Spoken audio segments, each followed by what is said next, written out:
दोस्तों, आज जो मैं कहानी आपको सुनाने जा रहा हूँ, ये कहानी आपकी सोच बदल देगी।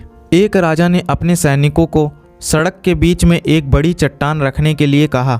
चट्टान को बीचों बीच सड़क में रखवाकर राजा ने अपने सैनिकों से छुपकर उस चट्टान पर नज़र रखने के लिए कहा कि देखना उस चट्टान को रास्ते से कौन हटाता है।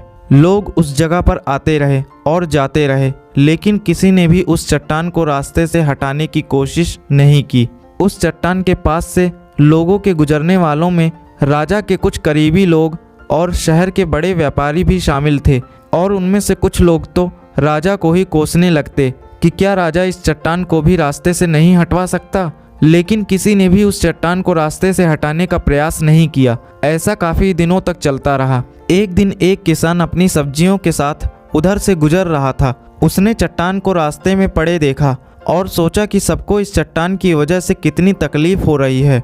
उसने अपनी मजबूत लाठी से उस चट्टान को एक तरफ ढकेलने की कोशिश शुरू कर दी। काफ़ी कोशिश करने के बाद वह उसे सड़क से हटाने में कामयाब हो गया। चट्टान को रास्ते से हटाने के बाद वह किसान अपनी सब्जियों को उठाकर जाने ही वाला था कि अचानक उसकी नज़र एक पोटली पर गई, जो ठीक उसी जगह पर पड़ी थी जहां से उसने वह चट्टान हटाए थे। उसने उस पोटली को खोलकर देखा तो उसमें सोने के कई सिक्के थे, और उन सिक्कों के साथ राजा का एक संदेश भी था, जिसमें लिखा था कि ये सोने के सिक्के उनके लिए हैं जो इस चट्टान को रास्ते से हटाएगा। दोस्तों, बिल्कुल ठीक इसी तरह हम सबकी लाइफ में भी कई परेशानियां आती है। कुछ लोग उन परेशानियों से बचकर निकल जाते हैं और कुछ रास्ता बदल देते हैं, और चंद लोग ठान लेते हैं उन परेशानियों का हल निकाल लेने की, और ऐसे ही लोग मुश्किलों में संभावनाएं और संभावनाओं में छिपे अवसर को खोज लेते हैं। मजबूत इरादे और नेक दिल के साथ किए गए कोशिशों के परिणाम हमेशा ही अच्छे आते हैं।